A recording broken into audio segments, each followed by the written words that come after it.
But you don't have to tell us where, but it's just Generalities. generality. You Well, don't have to tell us your spot. We don't. well, you've been up here, Henry, so you know there's no really one spot. The only single spot is in the inlet. And if you're coming up here to snook fish, I would avoid the inlet. It's just not fun anymore. The snook don't eat like they did a few years ago. They're getting hammered by a whole bunch of different captains from all the state. And now a good day they'll catch four. They'll catch Jupiter River. Yeah, Jupiter they'll catch Inlet. 4 or 5. They'll catch 4 or 5 where we used to catch 30. And but the fish have moved in the river, so they'll spawn and they'll get out of there quicker. So they'll move near the bridges enough in the river, and they've been on the beaches this year quite a bit. So I pulled in today to one of the beaches, and just to kind of, I've got some guy going tomorrow that's a novice, from what I understand, and I There you pulled go. up onto the beaches. Very nice. But the beaches, just south of the inlet are quite rocky, but they're hard to fish because of all the swimmers. So you have to be there at daybreak. But the beaches, if you run north, is Jupiter Island. There are no swimmers off Jupiter Island. And Just usually, Tiger Woods. well, Tiger's there and Greg Norman's there. Celine's not there anymore. Okay. But you run the beaches to the north, and what you look for is you look for the rocks, but on the edges of the rocks, you'll see the piles of snook. So, Henry, you said you like to walk the beach.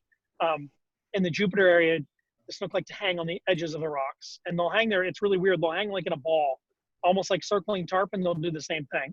So today we ran in on a school, and we weren't really paying attention. I was kind of just looking to see for tomorrow's trip, and I ran right in on them, and they were just sitting there in a circle, which is the only area I see them doing that. It's on the beaches here, because the beach has a pretty nice drop off, so they don't cruise it as much in the Jupiter area as they do in the other areas. Okay. So that's just north of the inlet then. Just north of the inlet? So north of the inlet is, you look for the rock formations, and you'll see them on the shoreline, and that's where they are. I mean, otherwise it's just pure sand, like flamingo. Mike, is that something you would use a flare hawk, kind of those big? No, the flare hawks, red- you want to do the bridges. The fish on the snook More are up. eating, the fish on the snook on the beach are eating croakers and some pilchards and a lot of sand perch. The flare hawk is really good around the inlet at the daybreak or at night when the water's dirty, and it's great on the bridges. But at daybreak and at nighttime, there's one captain in particular up here that is known for the flare hawk, but he goes out at 4 a.m. Mhm. So yeah, most of my customers aren't. Yeah, most of my guys aren't doing it. But So do you the have, beach do you have fishing an up here is artificial great. sand perch? Do you have an know. artificial They sand sell an perch they that you do use? sell they sell an artificial croaker. Oh, yeah. Yeah, they have it at they're great. Live Target has one. Yeah, well, at the same company. Yeah, they it's really good, and it Yeah. works. But the real thing works much better. Oh, I'm sure. I've seen the. You can catch them. When you can cast net them too, if you really want to. Yeah, you can cast that. But if you're not something you do, it's you don't really know what you're doing up here. It's I would just avoid it. Yeah, I mean, usually the use easiest- something white that matches the sand, and I've used those storm white lures. They look like a little fish, the single hook. Mhm. Yeah. That's worked out really good for me. Well, I've got 'em. the further away you get from the inlet, which you're going all the way up to Hope Sound, the more Yeah. aggressive the fish are. The closer to the inlet, the less aggressive they are. So many boats, so many people throwing stuff at them. So the fish that are further away are much more aggressive. Yeah, the Hope Sound fish are really aggressive. Well, I did see a video of a guy. I used to go. I was like, I gotta go when it's flat calm. But then I've seen a video of a guy going. It's like 10 to 15, and I kind of figure, well, maybe the water's more cloudy, and the fish are a little bit more accessible. You know what I mean? They can't study so- your bait well. From shore, since you like to walk the beach, Henry, absolutely you want to go when it's breezier, because it tilts up the bottom and they're much more aggressive. All right. But when it's like today, it was flat calm and the water was gin clear on the beach. I mean, you could see them perfectly, but they'll still eat. But yeah, when it's a little bit dusty, it's even better. We've had a really nice run of glassman is running up the beach, and that's kind of the key to success. If you want to run long enough and find the glassman is on the beach, the snook that are on them are eating like crazy. You just have to be willing to do a lot of running, because the glassman is, I don't know how they swim 5 miles a day, but they move 5 miles in one day. So No, I love it up there. I'm about ready to. I was looking at Sunday, but the tide I like to fish is at 3 in the morning. So well, the fishing, they're especially the beach fish. A lot of the beach fish aren't the bigger ones; they're the males, so they're really aggressive, and they're feeding up. The big females are. I mean, the females are like the 38 to 45 inches. Those fish are generally sitting on the bottom of the inlet or up around the bridges. But well, those beach fish, they don't seem to mind the tide as much. And actually, when the tide is up, the water's cleaner. When the tide is down, the water's a little dirtier. I don't mind it. And that Hope Sound has all those troughs and trenches. I know, beautiful troughs. So, yeah. Beautiful. So has anybody else fished up here other than just Henry? Not No, recently. I've been up there. I've been up there, yeah, with Henry and Well, other areas. Dave, you've been up Cocoa. here with me. They just locked the car. Cocoa Beach, and we fished the docks. I mean, that was Well, different. Right. Yeah, no, the summer fish are a little bit different. I like the dock fishing. They're still around the docks. That's The other way- really cool thing about up here, it's the only place I've caught all 4 species about 5 times. Most people don't even know there's more than one species of snook, but I've caught all 4 species. The only place I've caught them are here on one single trip, which is really cool. And a lot of people have not even heard of fat snook. Have you guys heard of fat snook? Yeah. Yeah. Okay, Yeah. well, I guess you guys have, but it's Yeah, a they're- brackish water, freshwater snook, but they're all over Very the place wide up at here. the front. They look like they almost look like a little salmon with a stripe, but they are fun to catch. They fight like redfish. So talk to me a little bit about Loxahatchee River since you're up in that So the area. Loxahatchee River, I was telling Henry, it's for those of you who have not done it, the Loxahatchee, this area is great. It's the only place I know you can catch a bass and a sailfish in the same day. The Loxahatchee River, though, so all that rain that came through, I guess 3 weeks ago, right after Memorial Day, we had 15 inches in some areas. So the Loxahatchee, there was gar swimming at the boat ramps, and the boat ramps are a quarter mile from the ocean. That's how fresh it was. But as quickly as it freshened up, it has actually done a pretty good job of getting salty again. But the Loxahatchee River, it's interesting. I'm sure you guys are watching a lot of the YouTubers, but the Loxahatchee River, the YouTubers using these huge bait for giant snook. It is a great place to throw small artificials under the docks for small to medium snook. And when I say small to medium, these would be really nice snook and flamingo.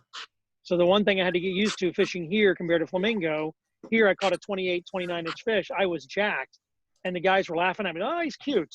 Well, in flamingo, that's a beautiful fish. Here you're pitching little DOA shrimp were great. A lot of the little small savages work great. The little finger mullet, slow sinking, fishing them under the docks and around the poles in the river. A lot of like 23 to 27, 28-inch fish hit it, and they're really aggressive on artificials. And it's not a very people don't fish for them much up here. And it's a great fishery. You just have to pick the docks that are a little deeper. You got to just kind of have to know it's a very bowl-shaped river. So a lot of the docks are real shallow. So the water's coming in or early falling is when the snook are on the docks. After that, they move out a little bit, just kind of sit in the open river, and they're much harder to catch. It's a really interesting river. And then when you get up into the river, where it actually becomes a state park, which is about 3 miles from the inlet, then it looks just like you're in the Everglades. Looks like one of the creeks on the West Coast. Just You a getting any windy tarpon mangrove. right now? The tarpon are on the beaches. We did not put one today. I didn't look for them today, but each one of the last trips we've popped one tarpon, and I haven't fished for them very much. So there's quite a few of them around. There's a bunch of like 5, 6 to 15 pounders in the river, and that's what we'll be going after tomorrow. And there's some bigger ones on the beach, bigger 40 to 60 pounders with the occasional bigger one in the area.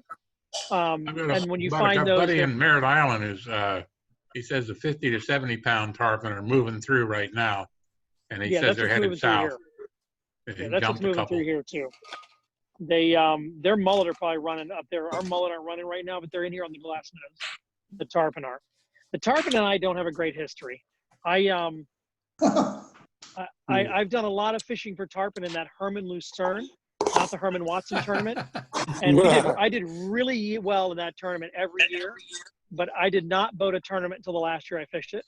and we are a tarpon rather. I think we hooked 22 was the final count. I had the same guy every year. We could not land a tarpon. I remember, so Mike, we had frustrating. them, our tarpon were bycatches. We had a lot of bycatch tarpon.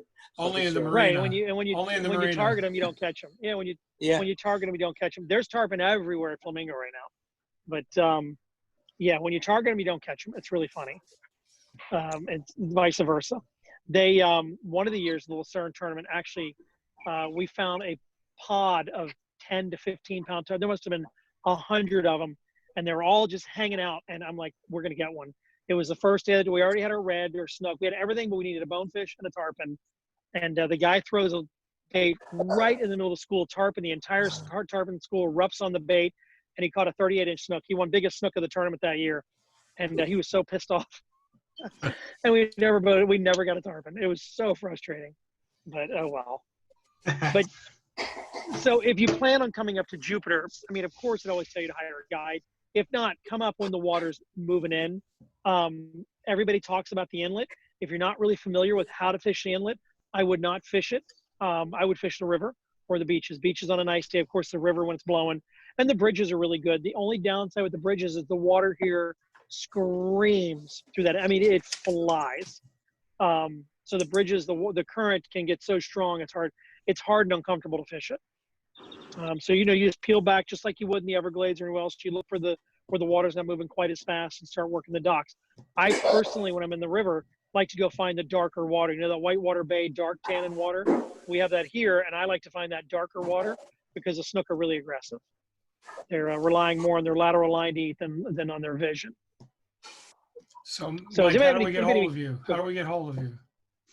Well, of course, the best way to get a hold of me is the phone number, 305-505-2772. But everybody knows Captain Mike. I've been doing it forever. Look at my Yeah. beard. Look at it. I know. My beard used to be blonde. Charters. Bluetailcharters at yahoo.com. But no, I still do fish Flamingo a little bit. I only go there when the tides are perfect. I fish the Upper Keys quite a bit offshore, but most of my fishing is Stewart and Jupiter. Cool. I mean, And it's good. How do you fish the Flamingo? The redfish have come back pretty strong.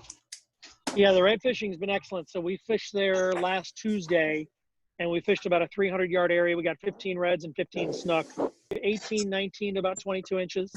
The bigger ones, I understand, have been on the flats around Murray, but we didn't do that. We were fishing some shorelines and some points, and we did really well.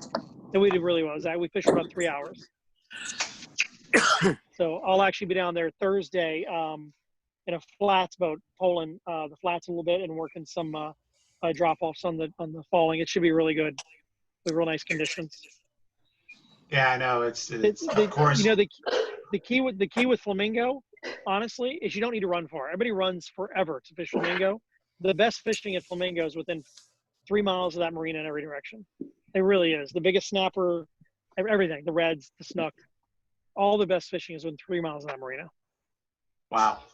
I mean, you know me, David. I made my living burning 3 gallons of gas. Mm-hmm. My friend said that that Frank Key is devoid of fish. Have you seen that there? So I have not been to Frank Key in a long time. Frank Key used to be a steady shot of mine, and I'll give you the key with the Frank Key is you go there at about 15 minutes before low, and you fish it until about 20 minutes into the rising, the edge of the mangroves and in the holes. The reason I stopped fishing Frank Key was the lemon sharks. As soon as you pull in, the lemon sharks would come out and they would sit at your boat and wait for you to hook something nice. So I stopped fishing Frank Key. I mean, I'm sure there's fish on it, but that's the main reason I stopped fishing it. Just the lemon sharks were just terrorizing everything. Sorry, I'm getting out of the back seat of the car. And if you that know me, I'm not a small guy. Oh, there we go. So yeah, this is great. I love this because I can go to the gym. I can drive home. My daughter's cooking dinner for us. Awesome. Well, any other questions, guys? So we don't hold them up. Yeah, I mean, you can ask me questions about Jupiter or Flamingo or whatever you'd like. I have no problem. I had a question. Sure. And it gives you an opportunity to do a little short infomercial. Right now, I wanted to come up there and charter you. Okay.